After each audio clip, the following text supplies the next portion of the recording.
कवीनामुपमस्तवस्तुमं ज्येष्ठराजं ब्रह्मणां ब्रह्मणस्पत आनः शृण्वन्नोतिभिः सीदसादनं श्रीमहागणाधिपतये नमः। सदाशिवसमारम्भां शङ्कराचार्यमध्यमाम् अस्मदाचार्यपर्यन्तां वन्दे गुरुपरम्पराम्। श्रुतिस्मृतिपुराणानाम् आलयं करुणालयं नमामि भगवत्पादशङ्करं लोकशङ्करम्। नारायणं नमस्कृत्य नरं चैव नरोत्तमं देवीं सरस्वतीं व्यासं ततो जयमुदीरयेत्। जय चतुर्दं श्लोकं। देहिनोऽस्मिन् यथा देहे देहिनोऽस्मिन् यथा देहे कौमारं यौवनं जरा कौमारं यौवनं जरा तथा देहान्तरप्राप्तिः धीरस्तत्र न मुह्यति। धीरस्तत्र न मुह्यति। अवतारिक तत्र कथमिव तत्र कथमिव नित्यः आत्मा नित्यः आत्मा इति దృష్టాంతమాహ. అయితే ముందు శ్లోకంలో ఏం చెప్పారు? ముందు శ్లోకంలో నీవు కాని నేను కాని ఈ రాజులందరూ కాని గతంలో లేరు అన్న మాట లేదు, భవిష్యత్తులో ఉండబోరు అనే మాట లేదు అని చెప్పారు. అంటే ఆత్మస్వరూపం దృష్ట్యా అందరూ నిత్యులే. దేహాత్మ భావముతో చూస్తే అప్పుడు అందరూ విడివిడిగా పుట్టారు, చనిపోయారు అనేటటువంటి వ్యవహారం ఉంటుంది.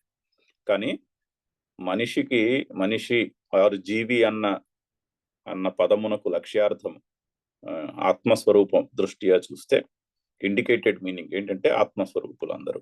ఆత్మస్వరూపం దృష్ట్యా చూస్తే చావు పుట్టుకలు లేవు, అందరూ నిత్యులు అని ముందు శ్లోకంలో చెప్పారు. అయితే ఆ శ్లోకానికి ఈ శ్లోకానికి ఏమిటి సంబంధం? ఈ అవతారికలు లేకపోతే ఈ శ్లోకాలన్నీ ఒకదానికొకటి లింక్ ఉండదు. ఇప్పుడు చూడండి, మనకి ఘంటసాల గారి భగవద్గీత అందరం వినే ఉంటాం. అందులో శ్లోకం పాడి అర్థం చెప్తారు, ఇంకో శ్లోకం పాడి అర్థం చెప్తారు, ఇంకో శ్లోకం పాడి అర్థం చెప్తారు. చాలా బాగుంటుంది వినడానికి. కానీ ఒక శ్లోకానికి ఇంకో శ్లోకానికి కనెక్షన్ ఉండదు, అవేవో ర్యాండమ్ గా విషయాలు చెప్పినట్టు ఉంటుంది. ఈ శ్లోకాలన్నీ అవతారిక లేకుండా చదువుకుంటే అలాగే ఉంటాయి. శంకర్లు చాలా ఓపిక్గా ఒక శ్లోకానికి ఇంకో శ్లోకానికి కనెక్షన్ చాలా అవసరం. ఆ కనెక్షన్ ఉంటే అప్పుడు అర్థం, ఓహో ముందు శ్లోకంలో ఆ విషయం చెప్పబడింది కాబట్టి ఇక్కడ ఈ విషయం చెప్తున్నారు అనేటటువంటిది ఆయన చాలా ఓపికగా ముందు కూడా చూస్తాం మనము. ప్రతి శ్లోకానికి చాలా చక్కని అవతారిక ఉంటుంది. ఆ అవతారిక లేకపోతే పాయింట్ మిస్ అయిపోతాం. అంటే ఆ కనెక్షన్ కుదరదు. అసలు ఏమిటి చెప్తున్నారు ఒక శ్లోకానికి ఇంకో శ్లోకానికి? కొన్ని చాప్టర్లో అయితే అసలు తెగదు కనెక్షన్ అవతారిక లేకపోతే. కొన్ని చోట్ల మనం ఊహించగలుగుతామేమో అందుకుని చెప్తున్నారు నెక్స్ట్ అని. ఫర్ ఎగ్జాంపుల్ 4th చాప్టర్ వెళ్తే అసలు ఒక శ్లోకానికి కనెక్షన్ అవతారిక లేనిదే అసలు కనెక్షనే అర్థం కాదు. సో అవతారిక చాలా చాలా విలువైన మాటలు అవతారికలో.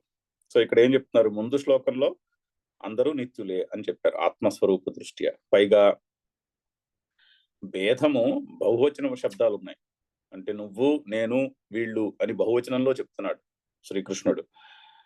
అది పట్టుకుంటారు ద్వైతులు. అదిగో అక్కడ బహువచనంలో చెప్పాడు కదా. అంటే 100 మాటలు అందరూ ఒకటే అని అద్వైత పరంగా చెప్తే అవన్నీ మర్చిపోయి ఒక్క చోట ఎక్కడో ఈ బహువచనం పట్టుకున్నారు కాబట్టి అదిగో అక్కడ బహువచనం ఉందిగా, అందుకని ద్వైతమే చెప్తున్నారు ఇక్కడ అనేటటువంటి ఆశంక వస్తుంది.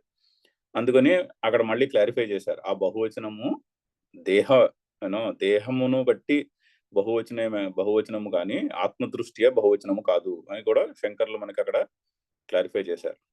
అయితే అది చాలా గంభీరమైనటువంటి విషయం ఏంటి? చావు పుట్టుకలు లేవు అన్నది. ఆ చావు పుట్టుకలు లేకపోతే మనము సరిగ్గా పరిశీలిస్తే ఆ విషయాన్ని, నేను పుట్టలేదు, నేను చనిపోను అనేటటువంటి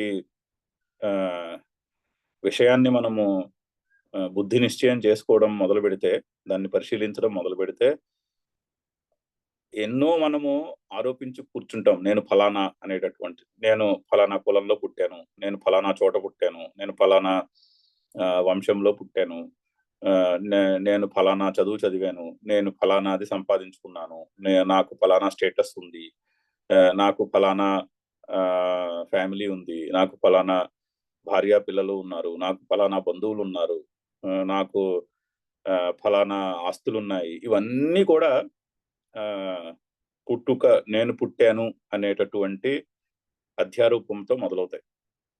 నేను పుట్టాను అన్నటువంటి అధ్యారూపం ఏదైతే ఉందో, సూపర్ ఇంపోజిషన్ ఏదైతే ఉందో, అదే కనుక మనము తీసేస్తే ఈ మిగిలినవన్నీ కూడా నిలువవు. సో అందుకని చాలా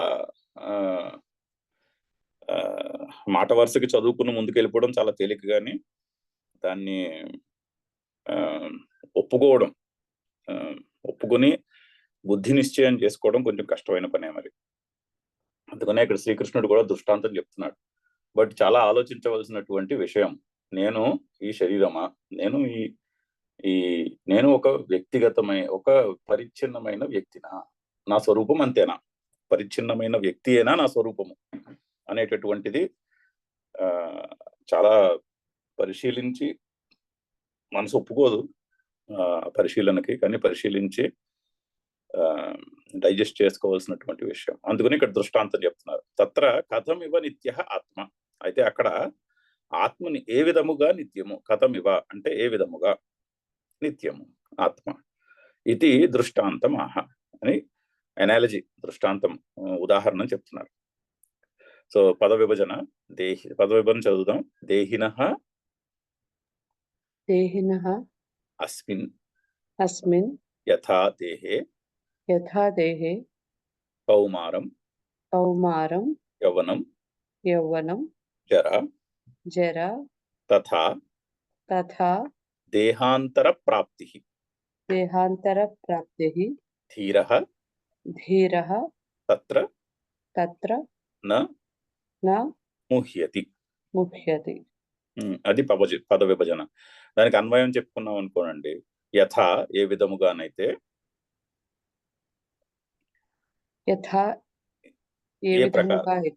ఏ విధముగానైతే. ఎక్కడున్నాయి శ్రీపతి? ఎక్కడ నువ్వు చెప్తున్నవి ఎక్కడుంది? ఇక ఇక్కడ చెప్తున్నావు అంతేనా? లోకానికి పద విభజన చెప్పి దానికి అన్వయం చెప్తున్నాను. ఇక్కడ సరే 13వ శ్లోకంలో ఉన్నాం కదా. అది చూసాను. నువ్వు చెప్తున్న ప్రతి పదార్థాలు కిందేం లేవు కదా? కింద లేవు, కింద ఇక్కడెక్కడో ఉంటాయి. ఇగో ఇక్కడ ఉన్నాయి. బాలానందిని అన్న చోట ఉన్నాయి కింద. సరే, కానీ అది చూసి చెప్పట్లేదు కదా. అదే సో యథ ఏ విధముగానైతే, అస్మిన్ దేహే ఈ దేహమునందు, దేహినః అంటే ఆత్మకు, అంటే దేహములో ఉండువానికి, ఆత్మకు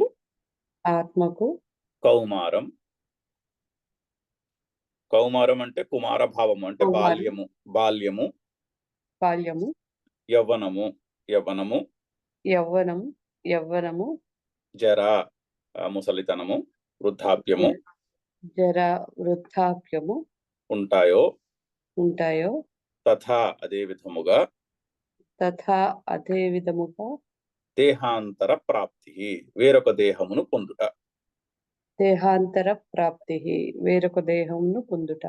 తత్ర ఆ విషయమునందు ధీరః ధీరుడు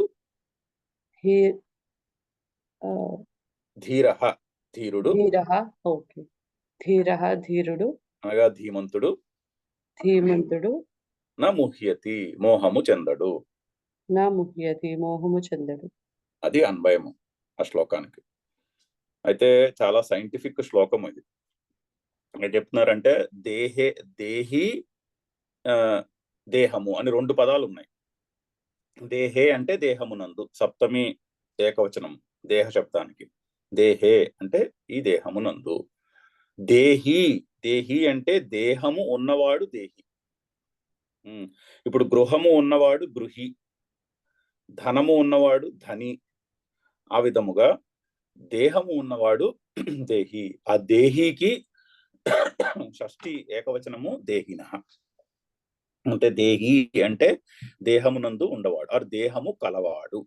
అంటే మన ఆత్మస్వరూపమునకు దేహి అని పేరు, శరీరమునకు దేహము అని పేరు. దేహం అనగా శరీరము. ఏ ఆత్మస్వరూపము అయితే దేహమును కలిగి ఉన్నదో, ఆరు కలిగి ఉన్నట్టుగా, కలిగి ఉన్నదో అన్నది కూడా తప్పు.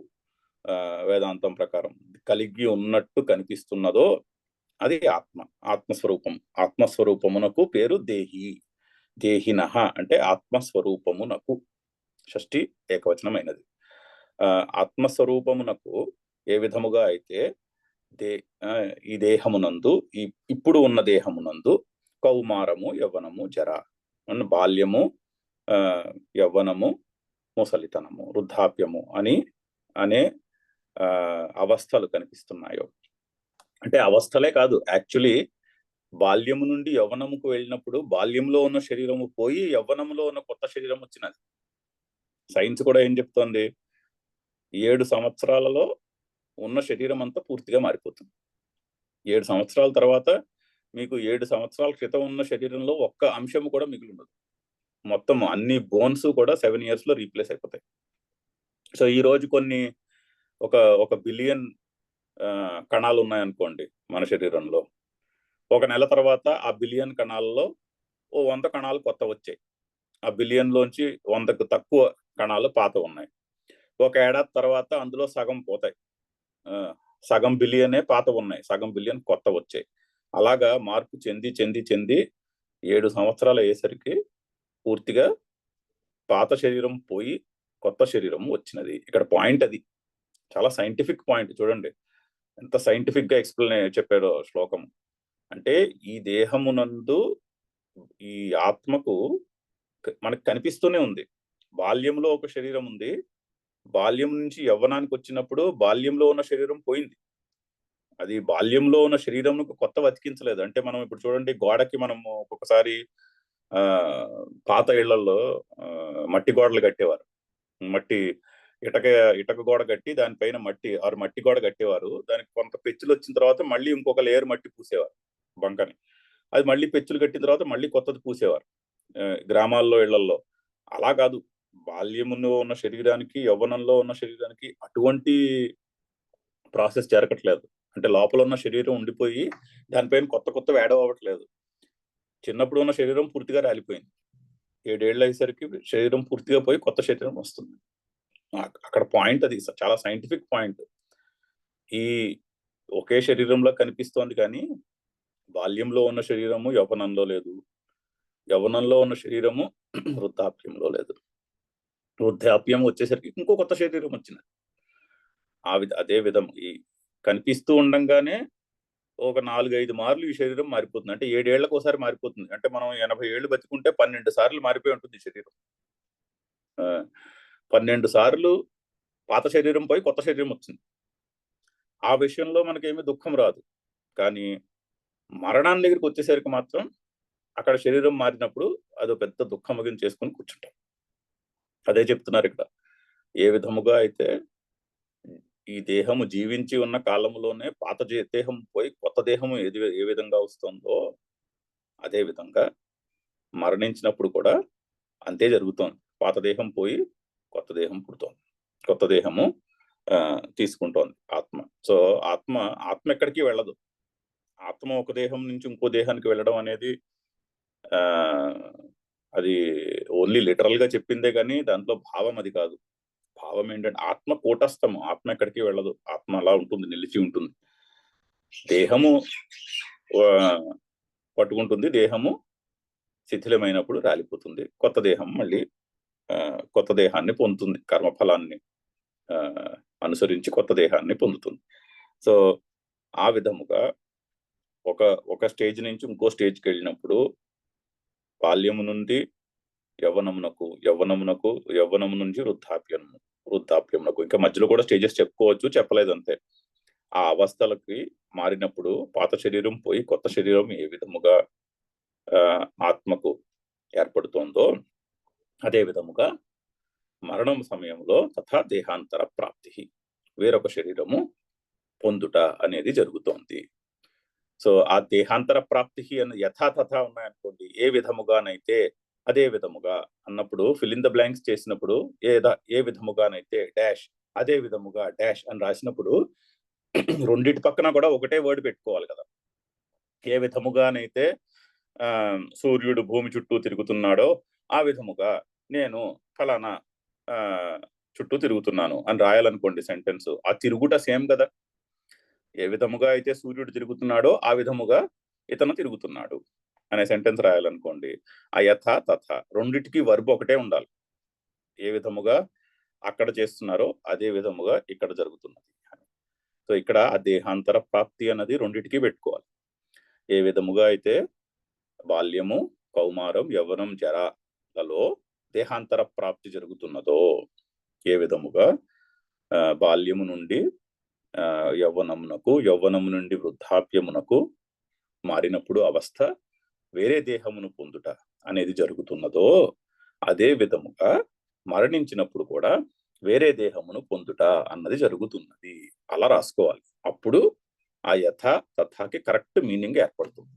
అంతేనే కానీ కౌమారం, యవ్వనం, జరాలో శరీరం మారట్లేదు, ఉన్న శరీరమే పెరుగుతోంది, మరణించినప్పుడు మాత్రము శరీరం మారిపోతోంది, ఎన్నాళ్ళు నేను పెంచి పోషించుకున్న శరీరం శిథిలం అయిపోతోంది అని దుఃఖం వస్తుంది. అలా ఆలోచించకూడదు.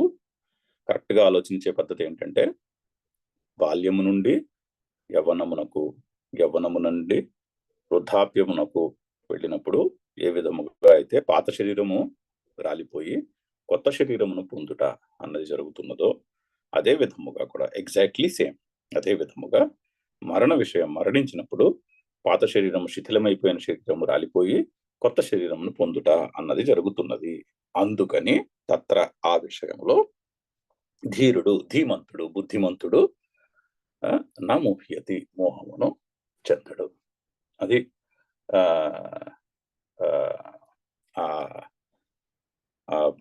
ఆ శ్లోకంలో ఉన్నటువంటి సైంటిఫిక్ విషయం. అయితే మనందరికీ రెండు శరీరాలు ఉంటాయి. ఒకటి వ్యక్తిగతమైనటువంటి శరీరం, ఈ పంచమహాభూతముల చేత చేయబడినటువంటి శరీరం, touch and feel, you can touch and feel. ఇంకొకటి యూనివర్సల్ శరీరం, యూనివర్సల్ బాడీ. ఎందుకంటే ఈ పంచమహాభూతాలు ఏమైతే ఉన్నాయో అవి వ్యక్తిగతమైనవి ఏం కాదు కదా. నా శరీరంలో ఉన్న పంచమహాభూతములే చుట్టుపక్కల ఉన్న సృష్టిలో కూడా ఉన్నాయి. ఆ పంచమహాభూతములకు ఈ పంచమహాభూతములకు ఏమీ తేడా లేదు. అర్థం చేసుకోవాలి అంటే ఆకాశం, నా శరీరంలో ఉన్న ఆకాశానికి బయట ఉన్న ఆకాశానికి ఏమైనా తేడా ఉందా? ఏమీ లేదు. అలాగే నా శరీరంలో ఉన్న గాలికి బయట ఉన్న గాలికి ఏమైనా తేడా ఉందా? ఏమీ లేదు. అలాగే నా శరీరంలో ఉన్న పృథ్వీతత్వంకు బయట ఉన్న పృథ్వీతత్వంకు ఏమైనా తేడా ఉందా అంటే ఆన్సరు మనసు ఒప్పుకోదు, కానీ తేడా అయితే లేదు. నా శరీరంలో ఉన్న జలమునకు బయట సృష్టిలో ఉన్న జలమునకు ఏమైనా తేడా ఉందా అయితే ఆన్సర్ మనసు ఒప్పుకోదు, కానీ ఏమీ తేడా లేదు. నా శరీరంలో ఉన్న అగ్నికి బయట సృష్టిలో ఉన్న అగ్నికి ఏదైనా తేడా ఉందా? ఏమీ తేడా లేదు. అగ్ని అదే. ఉపాధిని బట్టి అగ్ని యొక్క ఉష్ణత తెలుస్తుంది. ఉపాధి కంబస్టబుల్ అయితే అగ్ని యొక్క ఉష్ణత ఎక్కువ ఉంటుంది. ఉపాధి కంబస్టబుల్ కాకపోతే అగ్ని యొక్క వేడి తెలియదు. ఉపాధిని బట్టి అగ్ని యొక్క వేడి తెలుస్తుందే కానీ అగ్నిలో తేడా లేదు. ఇప్పుడు ఒక చోట మంట ఆరిపోయింది అనుకోండి, మంట ఆరిపోయిందా?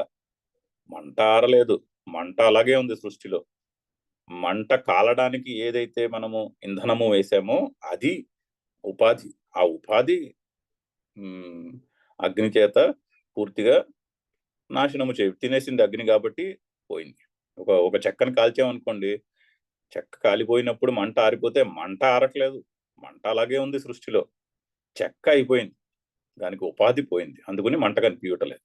సో ఉపాధిని బట్టి అగ్ని. సో ఇది కూడా జాగ్రత్తగా పరిశీలించి గ్రహించవలసినటువంటి విషయం. చెక్క ఇప్పుడు ఒక కట్టె వేసాము, కట్టె పుల్ల వేసి భోగి మంటకి కట్టెలు వేసి పిడకలు వేసి మంట వెలిగించాము, మంట వెలిగింది. ఆ కొంతసేపు అయ్యాక అవన్నీ కాలిపోయాయి. కాలిపోయినప్పుడు మంట ఆరిపోయింది అంటాం, కానీ మంట ఆరలేదు, మంట అలాగే ఉంది సృష్టిలో. మంట ఏమి అగ్ని ఎక్కడికి వెళ్ళిపోలేదు, అగ్గి అక్కడే ఉంది సృష్టిలో. కాకపోతే ఉపాధి లేదు అక్కడ. ఉపాధి లేదు కాబట్టి అగ్ని అక్కడ మనకి కనిపించుట లేదు. ఉపాధి ఉన్న చోట, మంచి కంబస్టబుల్ ఉపాధి ఉన్న చోట అగ్ని ఎక్కువగా కనిపిస్తుంది. పెట్రోల్ వేసారనుకోండి, మంచి కంబస్టబుల్ ఉపాధి, అగ్ని బ్రహ్మాండంగా కనిపిస్తుంది. అది అయిపోయినప్పుడు అగ్ని కనిపించుట మానేస్తుంది. ఎలక్ట్రిసిటీ, బల్బు ఉపాధి, బల్బు ఉంటే ఎలక్ట్రిసిటీ కనిపిస్తుంది, ఫ్యాన్ ఉంటే ఎలక్ట్రిసిటీ కనిపిస్తుంది, ఎలక్ట్రిసిటీ యొక్క ఎక్స్పీరియన్స్ వస్తుంది. ఫ్యాన్ లైట్ లేని చోట ఎలక్ట్రిసిటీ కనిపించదు. అంటే ఎలక్ట్రిసిటీ లేదనా? కాదు, ఎలక్ట్రిసిటీ అక్కడే ఉన్నది, ఉపాధి లేదు, ఉపాధి ఉన్న చోటనే కనిపిస్తుంది. ఆ విధముగా మనము అర్థం చేసుకోవాలి. ఆ విధంగానే దీన్ని మనం అర్థం చేసుకుంటే ఆ యూనివర్సల్ బాడీ అన్నది ఏదైతే ఉందో, మనకి ఒక యూనివర్సల్ బాడీ ఉంది, పైగా నా యూనివర్సల్ బాడీకి యూనివర్స్కున్న బాడీకి ఏమీ తేడా లేదు అని అర్థమవుతుంది అని ఆ విషయాన్ని మనము ఆకలింపు చేసుకోవాలి కొంచెం ఆలోచించి. ఓకే, ఇదే విషయము ఈ దేహములు మారుట అనే విషయము శంకర్లు కూడా చాలా చక్కగా భాష్యంలో ఎక్స్ప్లెయిన్ చేస్తారు. చదువుదాం. దేహః అస్య అస్తితి దేహి. దేహః అస్య అస్తితి దేహి. అంటే దేహము అతనికి ఉంది కాబట్టి అతడు దేహి అంటున్నారు. దేహము ఉన్నవాడు దేహి. ఇందాక అనుకున్నాగా, గృహః అస్య అస్తి ఇది గృహి, ధనం అస్య అస్తి ఇది ధని. ఆ విధంగా గుణం అస్య అస్తి ఇది గుణి. గుణవంతుడు ఉన్నాడు అనుకోండి, సంస్కృతంలో గుణము ఉన్నవానికి గుణి అని పేరు. సంస్కృతంలో గుణము అతనికి ఉన్నది, ఆర్ ఆమెకు ఉన్నది కాబట్టి గుణి అయింది. ఆ విధముగా దేహి రెండు నకారాంత హలంత శబ్దాలు, గుణిన్ అండ్ దేహిన్. అక్కడి నుంచి దేహి గుణి వస్తున్నాయి. ప్రథమ ఏకవచనంలో దేహి అయింది. సో దేహః అస్య అస్తి ఇది దేహి. తస్య దేహినః. తస్య దేహినః. కానీ శ్లోకంలో షష్ఠి ఏకవచనం ఉంది. ఆ ప్రథమ ఏకవచనం నుంచి షష్ఠి ఏకవచనం చేయాలంటే తస్య పెట్టుకోవాలి. సో అతనికి అంటే దేహినకి, అంటే దేహినః ఆత్మ, దేహము ఉన్నవానికి అని అర్థం. అదే శంకర్లు మీనింగ్ చెప్తున్నారు. దేహవదాత్మనః. దేహవదాత్మనః అంటే దేహము కలిగినట్టి ఆత్మకు, దేహము కలిగినట్టి ఆత్మకు. ఈ ఆత్మకు అంటే నా ఆత్మస్వరూపమునకు, దేహినః అంటే దేహవదాత్మనః అంటే ఆత్మస్వరూపమునకు, అస్మిన్ వర్తమానే దేహే. అస్మిన్ వర్తమానే దేహే. అస్మిన్ అన్న పదమునకు అర్థం వర్తమానే దేహే, అస్మిన్ దేహే అని చెప్పుకోవాలన్నమాట మనం. సో అస్మిన్ దేహే, ఈ దేహమునందు, అంటే అస్మిన్ అంటే వర్తమాన కాలములో ఉన్నటువంటి దేహమునకు అని అర్థం చెప్తున్నారు. అస్మిన్ వర్తమానే దేహే. అయితే ఇది చదివినప్పుడు ఏ ఏ పదాలు అయితే శ్లోకంలో ఉన్నాయో వాటిని యాక్చువల్లీ బోల్డ్ గా చేసుకోవచ్చు. కొన్ని పుస్తకాల్లో అలా ప్రింట్ చేస్తారు. దేహినః ఇక్కడ శ్లోకంలో ఉంది, భాష్యంలో దేహినః. మీరు పుస్తకం పక్కన ఉంటే అండర్లైన్ చేసుకోవచ్చు దాన్ని.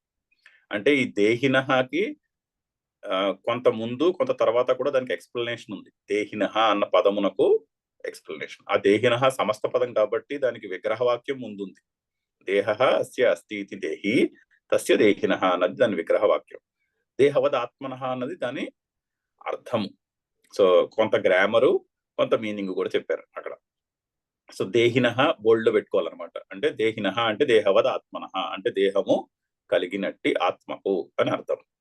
తర్వాత అస్మిన్ బోల్డ్ లో పెట్టుకోవాలి. అస్మిన్ ఇక్కడ శ్లోకం నుంచి వచ్చింది, ఆర్ అండర్లైన్ చేసుకోవాలి. అస్మిన్ అంటే వర్తమానే అని అర్థం. అంటే వర్తమాన కాలములో, ఈ కాలమునందు అంటే ఇప్పుడు ఉన్నటువంటి. దేహే, ఇంకా దానికి ఏం ఎక్స్ప్లెనేషన్ ఇవ్వలేదు. దేహము అంటే శరీరము, సప్తమి ఏకవచనం అది. దేహే. అలాగా శ్లోకంలో ఉన్న పదాలని బోల్డ్ చేసుకున్నాం అనుకోండి, అప్పుడు భాష్యం చదవడం తేలికవుతుంది. ఓహో, దాని వెనకున్నది దాని మీనింగ్ అనమాట అని తెలుస్తూ ఉంటుంది. చూడండి ఇప్పుడు నెక్స్ట్, యథా ఏన ప్రకారేణ.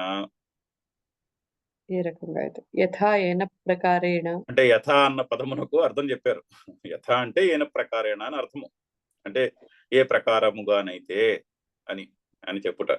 సో యథాని మనం బోల్డో అండర్లైన్ చేసుకుంటే ఆ యథా పక్కన ఉన్న ఏన ప్రకారేణ యథాకి అర్థము అని తెలుస్తూ ఉంటుంది. అలా కాకుండా ఏదో రాసి పెట్టేస్తే ఆ భాష్యాన్ని ఈ పదాలను విడగొట్టుకోవడం చాలా కష్టం అయిపోతుంది. కొన్ని పుస్తకాల్లో అలా చక్కగా ఉంటుంది. దేహినః బోల్డ్ లో ఉంటుంది, అస్మిన్ బోల్డ్ లో ఉంటుంది, దేహే బోల్డ్ లో ఉంటుంది, యథా బోల్డ్ లో ఉంటుంది. అంటే ఏంటంటే అది శ్లోకం నుంచి వచ్చిన పదము, దాని పక్కన ఉన్నది ఆ పదము యొక్క ఎక్స్ప్లెనేషన్. చూడండి నెక్స్ట్, కౌమారం కుమారభావ, కౌమారం కుమారభావః, బాల్యావస్థ. బాల్యావస్థ. చూడండి ఎంత చక్కగా రాస్తారు భాష్యం. ముందు కౌమారం అన్న పదమును ఎక్స్ప్లెయిన్ చేశారు. కౌమారం అంటే కుమారభావ, కుమారభావము అంటే కుమారభావం అంటే మళ్ళీ మనకు అర్థం కావాలిగా, దానికి ఇంకో పర్యాయ పదం చెప్తున్నారు, అంటే బాల్యావస్థ. ఫస్ట్ శ్లోకంలో ఉన్న పదము యొక్క వ్యుత్పత్తి ప్లస్ దాని మీనింగ్. ఎంత చక్కగా రాస్తున్నారు చూడండి భాష్యము. కౌమారం అనగా కుమారభావము, కుమారభావం అంటేనేంటి, బాల్యావస్థ. ఇంకా నేను ఎక్స్ప్లెయిన్ చేయాల్సింది ఏం లేదు అక్కడ. అంటే కౌమారం అనగా బాల్యావస్థ. నెక్స్ట్ యౌవనం యూనోభావ, యౌవనం యూనోభావః, మధ్యమావస్థ. మధ్యమావస్థ. అంటే యవ్వనం అనుకంటే యూన భావము. దానికి సంస్కృతంలో యవ్వనము యూనము అనే పదం నుంచి వచ్చింది. కుమారుడి నుంచి కౌమారం వచ్చినట్టు యూనము నుండి యవ్వనం వచ్చింది. ఆదివృద్ధి అంటాం. మొదటి అచ్చు ఏదైతే ఉందో, మొదటి అక్షరంలో ఉన్న అచ్చుకి వృద్ధి జరుగుతుంది. కు వృద్ధి అయితే కౌ వచ్చింది, యు వృద్ధి అయితే యౌ వచ్చింది ఇక్కడ యవ్వనంలో. సో యవ్వనం అనగా యూన భావ. మధ్యం అవస్థ అంటే వయసులో, మధ్య వయసులో ఉన్నటువంటి అవస్థ. తర్వాత జరా వయోహాని, జరా వయోహాని, జీర్ణావస్థ. జీర్ణావస్థ. ఈ జరా అన్న పదము జిర్ అనే ధాతువు నుంచి వచ్చింది సంస్కృతంలో. జిర్ అనే ధాతువునకు అర్థము వయోహాని. గ్రామర్ టెక్స్ట్ బుక్ నుంచి వచ్చింది ఆ వయోహాని అర్థం. జిర్ వయోహాని అనే, జిరు వయోహాని అనే ధాతు, జిరు ధాతువు వయోహాని అంటే వయస్సు నశించుట అనేటటువంటి అర్థములో వాడతారు. ఇంగ్లీష్ లో చూడండి, ఓల్డ్ ఏజ్ కి జెరియాట్రీ అన్న పదం వాడతారు. ఈ జిర్ నుంచే క్లోజ్ గానే ఉందిగా. సంస్కృతంలో జిర్ నుంచి జరా వచ్చింది, ఇక్కడ సంస్కృతంలో ముసలితనము, వృద్ధాప్యము. ఇదే జిర్ ఇంగ్లీష్ లోకి వెళ్ళి జెరియాట్రీ అయింది. జెరియాట్రీ అంటే ఓల్డ్ ఏజ్ అని అర్థం ఇంగ్లీష్ లో. సో చాలా చాలా క్లోజ్ గా ఉంది చూడండి, పదం చాలా కనిపిస్తుంది. లుక్, సంస్కృతంలో లుక్ ధాతు లోచనమునకు, లోచనము అనే పదము లుక్ అనే ధాతువు నుంచి వచ్చింది. ఇంగ్లీష్ లో సీయింగ్ కి లుక్ పదం. సో ధాతువులు, సంస్కృతం ధాతువులు జాగ్రత్తగా అబ్జర్వ్ చేస్తే ఇంగ్లీష్ పదాలు కూడా చాలా కనిపిస్తాయి వాటిలో. జెరియాట్రీ చూడండి, అసలు ఎప్పుడైనా ఊహించారా? జెరియాట్రీ ముసలితనానికి ఇంగ్లీష్ లో ఉన్న పదము సంస్కృతం రూట్ జిర్, ఎంత క్లోజ్ గా ఉన్నాయో రెండు. జిర్ అంటే జరా, జిర్ నుంచి జరా వచ్చింది. వయోహాని జీర్ణావస్థ. ఈ అవస్థలు ఇతి ఏతాః తిస్రః అవస్థాః, ఏతాః తిస్రః అవస్థాః అనేటటువంటి ఈ మూడు అవస్థలు. తిస్రః అవస్థాః, ఈ మూడు అవస్థలు పైగా వాటిని చెప్తున్నారు అన్యోన్య విలక్షణాః. అన్యోన్య విలక్షణాః అంటే ఇవన్నీ చాలా విలక్షణంగా ఉంటాయి, ఒకదానికొకటి చాలా డిఫరెంట్. అంతే కదా, బాల్యం కంటే యవ్వనము చాలా డిఫరెంట్, యవ్వనము కంటే ముసలితనము చాలా డిఫరెంట్. మన శరీరం చాలా డిఫరెంట్ గా ఉంటుంది అవస్థల్లో. తాసాం ప్రథమావస్థ నాశే, ప్రథమావస్థా నాశే నాశః. నాశః. చూడండి, ప్రింట్ మిస్టేక్ అది. ప్రథమావస్థ నాశేనా అని చదివేయకూడదు అక్కడ. అది చదివితే తృతీయ విభక్తి పదంలో, రామేణ పదంలో ఉంది కదా, కరెక్ట్ గానే ఉంది కాబోస్ అనిపిస్తుంది, కానీ అర్థం మారిపోయింది. ప్రథమావస్థ నాశే అన్నా పక్కన పెట్టుకోవాలి, స్పేస్ ఉండాలి అక్కడ. స్పేస్ ప్రింట్ పడలేదు పుస్తకంలో. ప్రథమావస్థ నాశే నాశః. ఓకే. తాసాం అంటే వాటి యందు, వేటి యందు, ఆ మూడు అవస్థల యందు. ప్రథమావస్థ నాశే నాశః. ప్రథమావస్థము అంటే బాల్యావస్థ నాశనం పోయినప్పుడు ఆత్మకు నాశనము లేదు, నాశః. అంతే కదా. చేంజ్ ఎక్స్పీరియన్స్ చేస్తున్నాము అంటే చేంజ్లెస్ ఉండాలి. నేను ఒకప్పుడు చిన్నవాడిని, నేను ఇప్పుడు మధ్య వయస్కుడను, నేను ఇప్పుడు ముసలివాడిని అన్నప్పుడు అక్కడ నేను కాన్స్టెంట్. ఆ నేను ఏదైతే ఉందో అది కాన్స్టెంట్ రిఫరెన్స్, అది కూటస్థం, అది చేంజ్ అవ్వట్లేదు. నేను మారట్లేదు, అవస్థ మారుతోంది. నేను చిన్నవాడిని ఒకప్పుడు, ఇప్పుడు నేను మధ్యమ వయసు ఉన్నవాడిని, భవిష్యత్తులో నేను ముసలివాడిని అవుతాను. అంటే ఏమైంది, నేను కాన్స్టెంట్ గా ఉంది కదా అంటున్నారు. అదే ఇండికేట్ చేస్తున్నారు. ప్రథమావస్థ నాశే నాశః. ప్రథమావస్థ బాల్యావస్థ పోయినప్పుడు ఆత్మకు నాశనము లేదు, అంతే కదా. అది క్లియర్ గా ఉంది. ఆ నా పక్కన పెట్టుకోకపోతే ఆ వాక్యం అర్థం కాదు. ఆ నా పక్కన పెట్టుకోవాలి అని నాకు ఎవరో చెప్పేదాకా ఈ ఈ పంక్తి అర్థం కాలేదు. ఏమిటి చెప్తున్నారప్పా అనిపిస్తుంది. ఎందుకంటే ఆ నా చూడండి అక్కడ కలిసిపోయి అర్థం మారిపోతుంది. తృతీయ వచ్చింది ఇక్కడ, ఎందుకు వచ్చిందా అంటే కాదు, నాశే దగ్గర ఆపి నా పక్కన పెట్టుకోవాలి. ప్రథమావస్థ నాశే నా నాశ. అలాగే ద్వితీయావస్థోపజననే ద్వితీయావస్థోపజననే నా ఉపజననం ఆత్మనః. న ఉపజననం ఆత్మనః. అది అక్కడ దాన్ని కూడా విడగొట్టుకోవాలి. ద్వితీయావస్థ ఉపజననే, ద్వితీయావస్థ పుట్టినప్పుడు కూడా ఓకే, నా ఉపజననం ఆత్మనః. బాల్యావస్థ పోయి యవ్వనావస్థ వచ్చినప్పుడు యవ్వనం పుట్టింది, బాల్యం పోయింది, యవ్వనం పుట్టింది, కానీ ఆత్మ మళ్ళీ పుట్టలేదు కదా అంటున్నారు.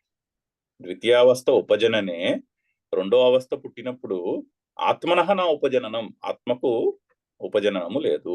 అంటే ప్రథమావస్థ చనిపోయినప్పుడు వారు ప్రథమావస్థ రాలిపోయినప్పుడు ఆత్మ రాలిపోలేదు.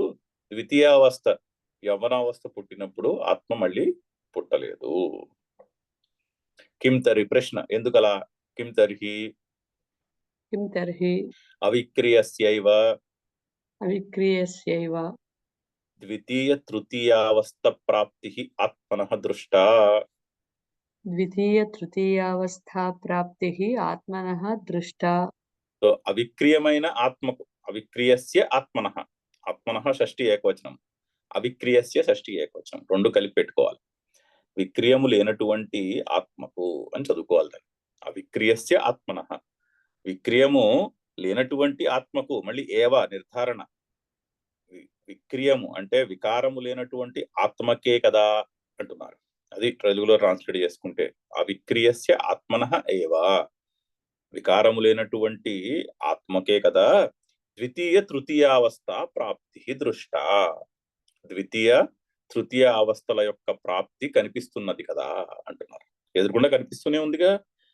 నీలోని మారనటువంటి తత్వం ఏదైతే ఉన్నదో, నేను ఐ యామ్, నేను నేను నేను అనేటటువంటి మార్పు చెందనటువంటి కూటస్థమైనటువంటి తత్వం ఏదైతే ఉందో, ఆ తత్వమునకే ద్వితీయ తృతీయ అవస్థ ప్రాప్తి కనిపిస్తూనే ఉంది కదా అంటున్నారు. అంటే మొదటి అవస్థ పోయి రెండో అవస్థ పొందుట, రెండో అవస్థ పోయి మూడో అవస్థను పొందుట అనేటటువంటిది దృష్ట కనిపిస్తూనే ఉంది కదా.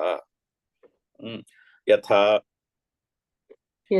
అంటే ఏ విధముగా అయితే ఇది కనిపిస్తోందో, యథా వాక్యంలో ముందు పెట్టుకోవచ్చు. యథా అవిక్రియస్య ఆత్మనః ఏవ ద్వితీయ తృతీయావస్థ ప్రాప్తి దృష్ట.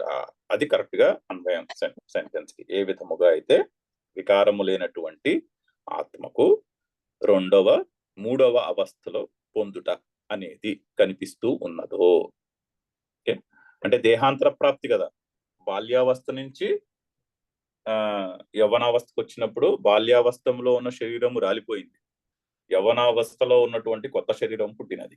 యవ్వనావస్థ నుంచి ముసలితనముకు వెళ్ళినప్పుడు యవ్వనావస్థలో ఉన్నటువంటి మధ్యమావస్థలో ఉన్నటువంటి శరీరము రాలిపోయి ముసలితనంలో ఉండేటటువంటి శరీరమును పొందాము. అది ఏ విధముగా అయితే కొత్త శరీరమును పొందుట అనేది ఈ బ్రతికుండంగానే జీవించి ఉండంగానే కనిపిస్తున్నదో, తథా తద్వదేవ అంటే తద్వదేవ అనేది తథాకి అర్థం. అదే విధముగా, ఏ విధముగా అయితే వికారము లేనటువంటి ఆత్మకు రెండవ మూడవ అవస్థలలో ఉన్నటువంటి శరీరమును పొందుట అనేది జరుగుతున్నదో, తద్వదేవ అదే విధముగా దేహాదన్యః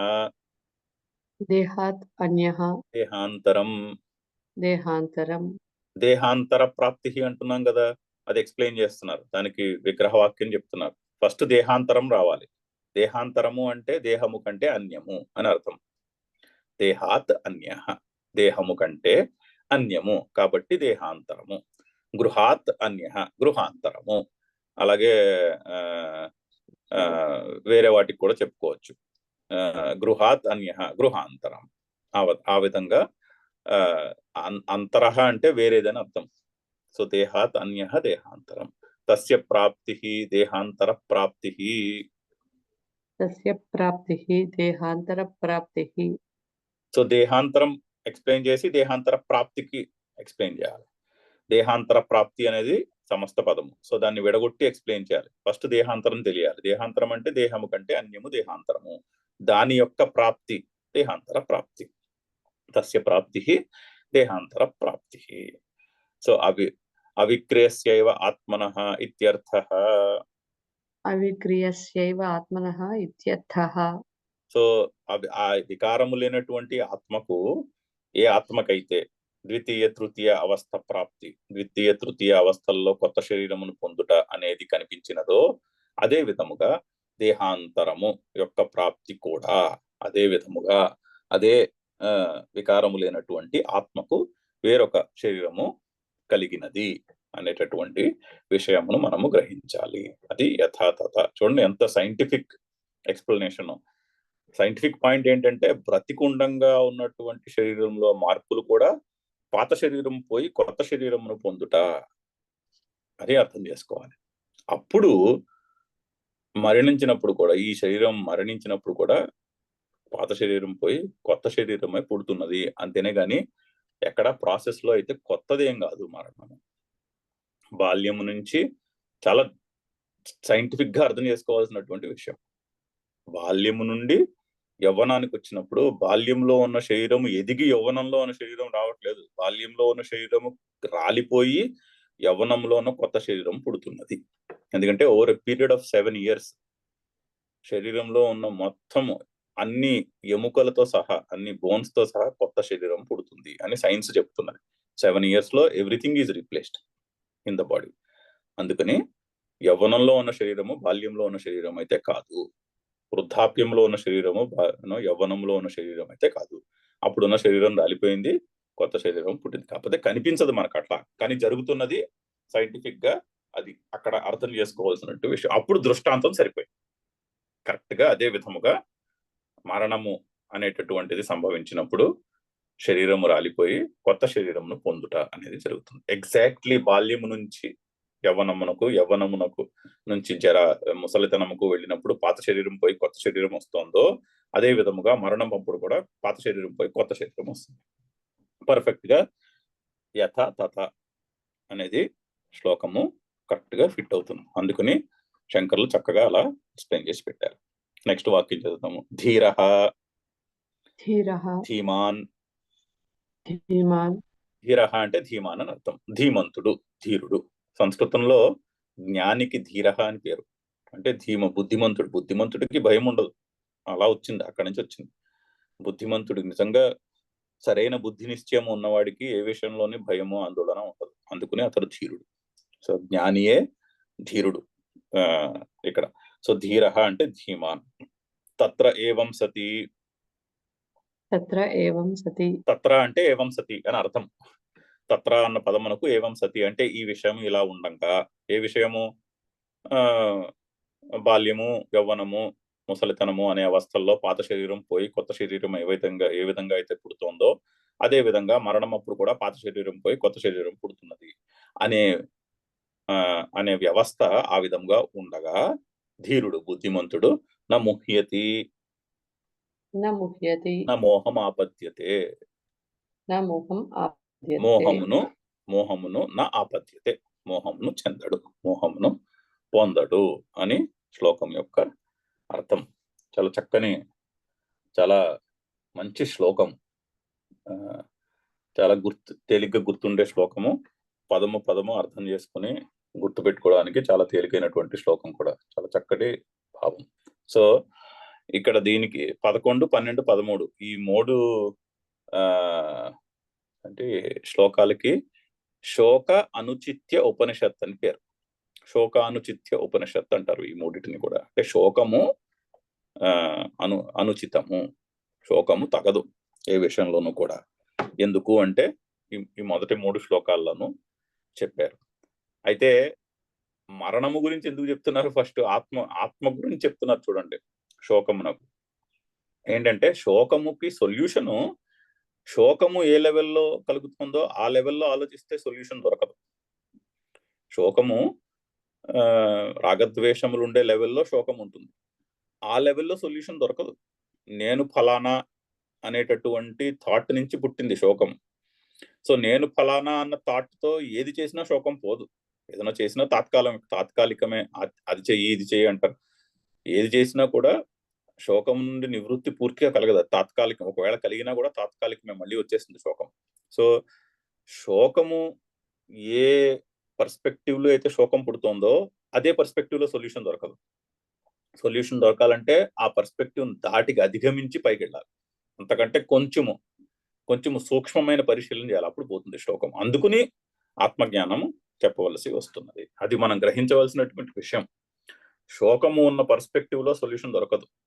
శోకమునకు సొల్యూషన్ కావాలంటే దాన్ని దాటి దానికంటే కొంచెం సూక్ష్మమైన లెవెల్కి వెళ్ళి ఆలోచన చేయాలి. అప్పుడు శోకానికి సొల్యూషన్ దొరుకుతుంది అనేటటువంటి స్పిరిట్ తోటి ముందు అర్జునునికి ఆత్మజ్ఞానం చెప్పబడుతుంది. నెక్స్ట్ శ్లోకం చదువుదాం. చాలా మంచి శ్లోకం నెక్స్ట్ శ్లోకం కూడా. మాత్రా స్పర్శాస్తు కౌంతేయ మాత్రా స్పర్శాస్తు కౌంతేయ శీతోష్ణ సుఖ దుఃఖదాః శీతోష్ణ సుఖ దుఃఖదాః ఆగమాపాయినో నిత్యాః ఆగమాపాయినో నిత్యాః తాం తితిక్షస్వ భారత. తాం స్థితిక్షస్వ భారత. అక్కడ సంధి చేసుకుంటే తాన్ స్థితిక్షస్వ భారత. తాం స్థితిక్షస్వ భారత. మాత్రా స్పర్శాః మాత్రా స్పర్శాః తు కౌంతేయ కౌంతేయ శీతోష్ణ సుఖ దుఃఖదాః శీతోష్ణ సుఖ దుఃఖదాః ఆగమాపాయినః ఆగమాపాయినః అనిత్యాః అనిత్యాః తాం తితిక్షస్వ తితిక్షస్వ భారత. భారత.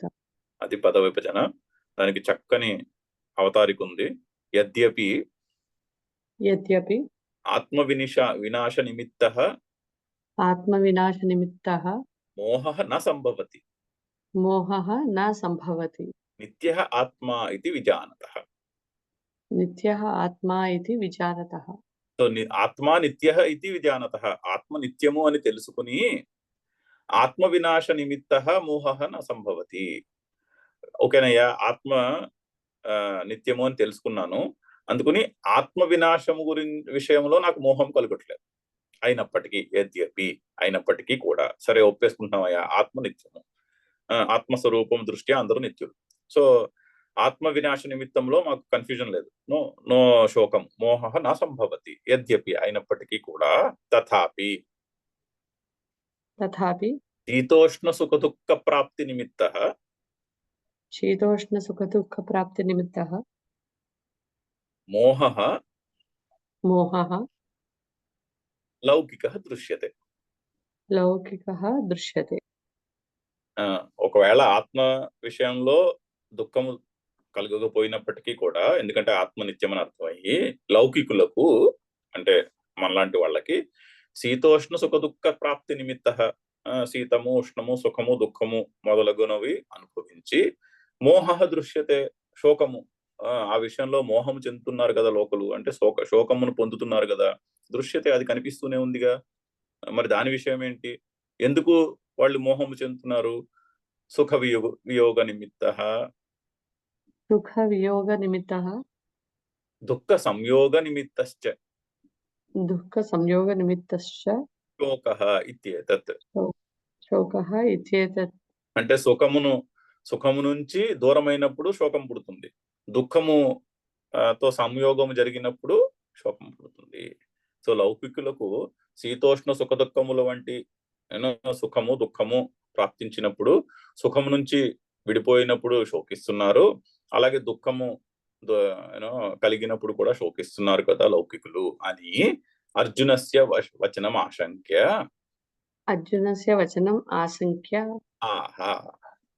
ఆహా, అంటే అర్జునుడు ఈ ప్రశ్న వేస్తాడేమో అని భగవానుడు ఊహించి నెక్స్ట్ శ్లోకము చెప్తున్నాడు. చూడండి, ఆ ఆ అవతారిక లేదనుకోండి, ఆ ముందు శ్లోకానికి ఈ శ్లోకానికి అసలు పొంతు తెలియదు.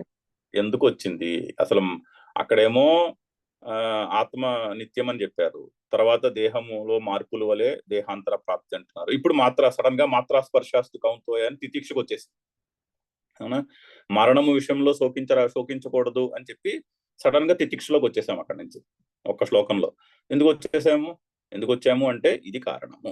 ఓకే, ఆత్మ వినాశం నిమిత్తమును, ఆత్మ వినాశ విషయంలో నాకు దుఃఖము కలుగదు, అది అర్థమైనది. కానీ లౌకికులు సుఖ దుఃఖములను పొంది సుఖము నుంచి వియోగం పొందినప్పుడు, దుఃఖము సంపర్కించినప్పుడు కూడా శోకిస్తున్నారు కదా, ఇది మనకి కనిపిస్తూనే ఉన్నది కదా. మరి ఈ సంగతి దీని మాట ఏమిటంటావు అనే అర్జునుని యొక్క ప్రశ్నను ఊహించి, అర్జుని మనసులో ఈ ప్రశ్న పుడుతుందేమో అని భగవానుడు ఊహించి ఈ శ్లోకము చెప్తున్నాడు అని చెప్తున్నాడు. చూడండి, అవతారికలు ఎంత ఇంపార్టెంటో. ఆ అవతారికతో చక్కగా ఆయన ఒక మాలను, పూలమాలను కుట్టినట్టు ఈ శ్లోకాలన్నీ ఒక దండలో చక్కని అలా లాజికల్ గా ఈ శ్లోకం తర్వాత ఈ శ్లోకం ఎందుకు, నెక్స్ట్ ఈ శ్లోకం ఎందుకు అని చక్కగా అమర్చి పెట్టారు, ఎంతో ఓపికగా. అది అవతారిక చాలా విలువైనటువంటి మాటల భాష్యంలో. సరే, ఓం పూర్ణమద పూర్ణమిదం పూర్ణాత్ పూర్ణముదచ్యతే పూర్ణస్య పూర్ణమాదాయ పూర్ణమేవావశిష్యతే. ఓం శాంతి శాంతి శాంతి. హరి ఓం. జై గురుదేవ్. ఇక్కడతో ఆపుదాము. ఆపి మళ్ళీ మనం శనివారం నాడు చదువుదాం. నెక్స్ట్